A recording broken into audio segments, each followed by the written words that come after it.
Hello, students. Welcome to Fatigue Analysis. I'm Dr. Stewart, and today we're going to do a new lecture series on multiaxial fatigue. Now, this series is going to be split into two videos, with this first video focusing on the sources of multiaxial fatigue, effective stress and strain definitions, nomenclature, and the case for pure shear stress. So let's go ahead and get started. Sources of multiaxial fatigue. Multiaxial loading results from two or more thermal or mechanical loads acting on different axes. Examples could include things such as shear knuckles or shafts, which are subjected to both rotating and bending loading modes. Furthermore, multiaxial stresses can manifest from stress concentrations, thermal gradients, inclusion particles, cracks that exist in the body, and boundary conditions, where one or more of the stresses or thermal histories are cyclic. And a collection of stresses that act on a body can either be synchronous or asynchronous, meaning you could have loading in sync with an increase in temperature or out of sync with temperature. Effective stress and strain. Equivalent or effective stress is an average measure of the stress carried by a point within a material. It is a scalar quantity that is independent of orientation and denoted by sigma prime. In essence, what we're doing is we're taking our stress tensor, right? Those 6 measures of stress in a symmetric material and body, and we are converting that tensor, those 6 numbers, into a single value, which we can use to determine if yielding occurs, if fracture occurs, and we're going to use these measures in order to predict fatigue failure. Now, the classic equivalent stress that we all know and love is distortion energy. This is also known as von Mises stress. In this distortion energy equation, we can see that we have the 6 different values of stress from a stress tensor. So we have sigma x, sigma y, sigma z, so those are the normal stresses. And then we have tau xy, tau yz, and tau zx. Those are the 3 shear stresses. And they combine in this equation to give us the von Mises stress. Now, if we were to consider that we had the principal orientation in our material, where we took our structure and we reoriented so that we only had principal stresses, well, then we can also define the von Mises equation in terms of those principal stresses, sigma 1, sigma 2, and sigma 3, where sigma 1 is the largest and sigma 3 is the smallest. Now, using von Mises equation, we can check for yielding by this following inequality, where if the von Mises stress inside of a structure is greater than or equal to the yield strength of the material, then yielding will occur. There are other effective stress measures that we can also use. For instance, this is the example for the octahedral shear stress equation, and this is an effective measure of that we could also use. If you go back to mechanical design, your mechanical design textbook, you'll actually see the many different types of effective stresses that are out there and when they should be applied. Now, here in this class, we're dealing with ductile metals, so we're going to use the von Mises. Now, combinations of cyclic loads. We can develop equivalent stress based on static failure theories, where we take our von Mises equation and we introduce for axial, bending, and torsional loads the notch stress concentration factors for those different cases. We also can replace the static stresses with the stress amplitudes, whether it's normal stress amplitude and shear stress amplitudes, so that we can predict an equivalent stress amplitude, right? So in essence, we're going from the static failure theory and we're converting it to work for our fatigue analysis type problems. So for the stress life approach, how do we deal with the multiaxial loading? All we got to do is simply replace the uniaxial amplitude and mean stresses that we would use in the stress life approach with their effective analogies. So in the uniaxial case, it would be stress amplitude is equal to A times cycles to the failure to the power B. In the multiaxial case, we're going to say the effective stress amplitude is equal to A times cycles to failure to the power B. Similarly, in the mean stress equation in modified Goodman, we would replace all of our just uniaxial values of stress, so uniaxial stress amplitude and mean stress, with the effective values, effective amplitude and effective mean stress.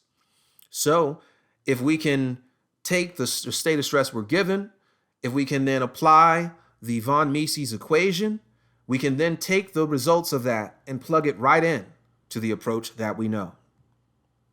Now, the von Mises effective strain also exists. Just like there's a von Mises stress, there's a von Mises strain. And it can be expressed as follows, where that effective von Mises stress, eta prime, is equal to beta times the square root of the strain terms, where our normal strains are eta x, eta y, and eta z. And our shear strains are gamma xy, gamma yz, and gamma zx. This first equation is expressed in terms of general state of stress, but if we can reorient our structure to arrive at the principal strain directions or orientation, we can express the same equation in terms of principal strains. Now, it's important to note that beta is a function of Poisson's ratio, where beta is equal to the square root of 2 divided by 2 times in brackets 1 plus the Poisson's ratio, close brackets.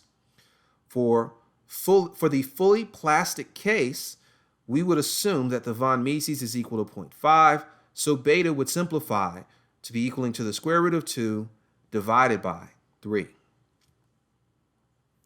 So now let's consider how do we calculate the maximum shear stress, all right? So let's consider that we have a general state of stress. What we can do is take this state of stress and apply the eigenvalue eigenvector approach, where we take the determinant of the stress tensor minus lambda times the identity tensor to produce this third order polynomial, where I1, I2, and I3 are the identities of that polynomial that we can calculate out. Once we've taken that determinant, we can solve for the real roots of the polynomial, where the lambdas are the roots, and they would give us sigma 1, sigma 2, and sigma 3. We then must define them as sigma 1 greater than or equal to sigma 2, greater than or equal to sigma 3. And let's note that these invariants are independent of orientation, so we can very directly find them for any problem. Next, we can take those principal stresses that we found and create a Moore circle that is going to represent the three shear stresses on the three different planes within our structure. And based on convention, we'll find that the maximum shear stress is going to be the shear stress tau 1, 3, which is going to be the distance between, it's going to be the radius between sigma 1 and sigma 3. Those 2 points, the radius of that larger circle. Now, in maximum shear stress theory, yielding occurs when the maximum shear stress is greater than or equal to half of the yield strength. We also can take the maximum shear stress theory and we can convert it into a maximum shear strain theory, the equivalent version of it, where our shear strains are equal to the first principle minus the third, the first minus the second, and the second minus the third. And based on convention, again, our largest or the maximum shear strain in this problem, gamma max, is going to be equal to gamma 1, 3. Nomenclature. Multiaxial fatigue is fairly complex, so we need to introduce some nomenclature that's going to help us to understand multiaxial fatigue. The first thing we'll define is the loading path. This is the history of the collection of imposed loads acting on a component. It can be synonymous with the history of the state of stress at a critical location within a component. Another thing we want to define is the biaxiality ratios, which is a scalar expression of the principal stresses with respect to each other. So what is the relationship between sigma 1 and sigma 2, sigma 1 and sigma 3, and so on. The next one here is covered up, but I believe it is the condition when both the biaxiality ratios are constant and independent of time. This is called proportional loading, where the ratios are constant and independent of time, meaning that the distance between these principal stresses remain the same. Non-proportional loading exists when a constant cannot be used to correlate the time-dependent variation of the principal stresses. That means that sigma 1 and sigma 2, that those are not in sync with each other, that they are not proportional and they change dynamically with time. The difference between proportional and non-proportional loading can be substantial. Let's consider a simple component with two sinusoidal external stresses/strains that are imposed, where we're loading it up in an axial loading as well as a torsional loading.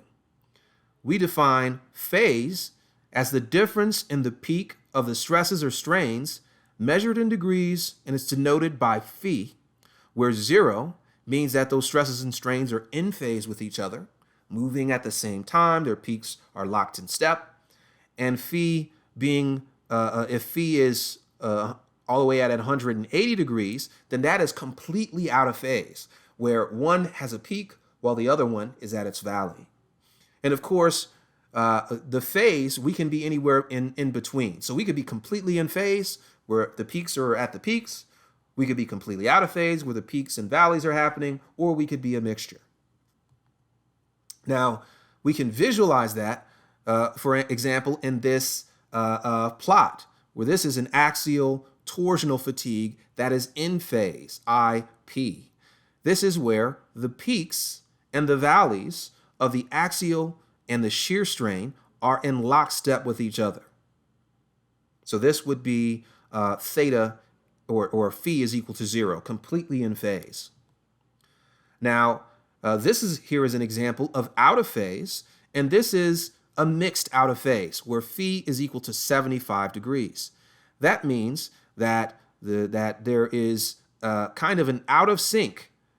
It's slightly out of sync between each other. Well, there's a certain 75 degree, we can turn that into radians, of course, out of phase relationship between the peak and the axial strain and the peak and the shear strain. Now, when we actually take our data and we plot normal strain versus the shear strain, we can, when we look at the loading path, see some very distinct things.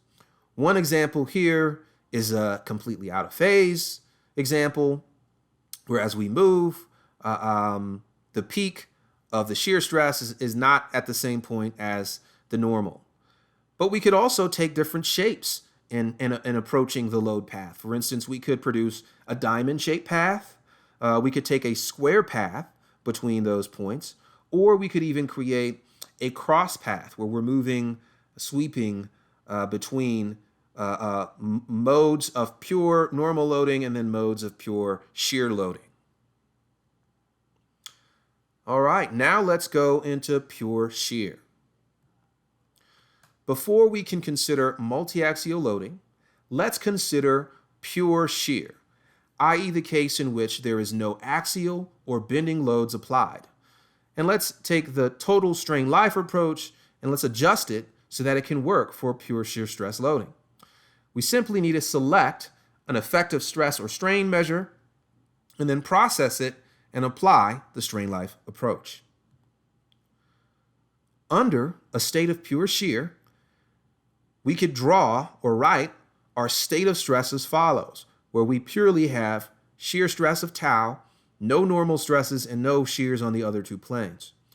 When we apply the von Mises equation, we'll find that the equivalent stress is equal to the square root of 3 times tau, times the pure shear stress that we're applying.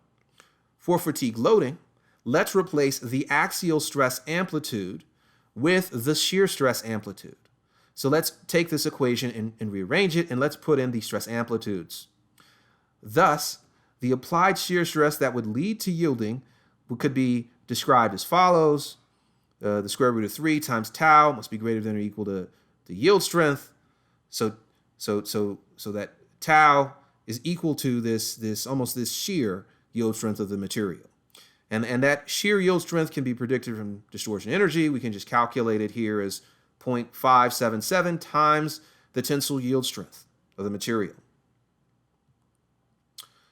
Let's also determine an effective strain for this pure shear case. Here again, we have here instead we have now a strain tensor where we have our shear strain placed in there with no normal strains and no shear strains on the other two planes. We'll find the von Mises shear strain is equal to shear strain divided by the square root of 3. And let's note we're assuming that we have that plastic case, so the Poisson's ratio is set to 1/2. Now let's extend the strain life approach and introduce the effective stress and strain measures so that we can make predictions. So we start with the classic equation, right, where the strain amplitude is equal to the first term plus the second, right? And we're going to convert this into a shear strain version. So a shear strain amplitude is equal to this modified form, where we replace the sigma f prime with a tau f prime property. We replace E, which is Young's modulus, with G, the shear modulus, right? And then so these are like the standard equations. Since we're going to want to introduce our effective measures, let's go ahead and replace the shear property that we would have with the effective form, square root of 3 times eta f prime, and as well as our stress term here, we're going to replace that tau f prime with the sigma f prime divided by the square root of 3 times g. Now this process can be repeated for other effective stress/strain theories, where once we found the relationship, the definition between the equivalent value and the uniaxial values, we can then just replace those terms. So here is actually a table that describes how to do that for for 3 different effective stresses. The first one is our von Mises, so the distortion energy. This is what we just did. But then also we could apply maybe the maximum principal stress theory, which would give us this form, or the maximum shear stress theory, which would give us this form as well, right? So this is, I guess, fairly straightforward. I guess one modification we could include is if we wanted to use the maximum shear stress theory and we didn't want to assume that Poisson's ratio was equal to 0.5, we would use this following approach, where the first term remains sigma f divided by 2, but our second term, instead of putting the 0.5, we'll just put Poisson's ratio. Now, how do we deal with variable amplitude? How might we want to introduce that into our problems? Well, we should use the rain flow technique that was developed by Endo, where we take our load history on the different axes we have, we rotate it, and we draw rain falling down those ramps, falling down the sides of those ramps to form hysteresis loops. And then using a constitutive model based on pure torsional loading, for example, we would get this kind of form, where the shear strain amplitude is equal to the stress range divided by 2 times the shear modulus plus, in brackets, the stress range divided by 2 times k gamma prime to the power 1 over n prime gamma, where k gamma prime and n gamma prime, these are cyclic torsional strain hardening coefficients and exponents. Now, some examples of pure torsion could be things such as helical compression springs, where when put under a external tension or compressive load will actually produce a pure torsion state due to their geometry. Other examples we can get pure torsion in include some automotive shafts as well as welded structures. All right, so this is our stopping point for the first video.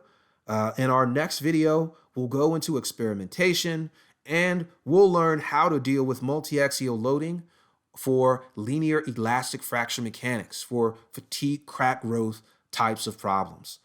All right, make sure to hit that subscribe button and click the bell to get the new videos. I'm Dr. Stewart, and I'll see you in the next one.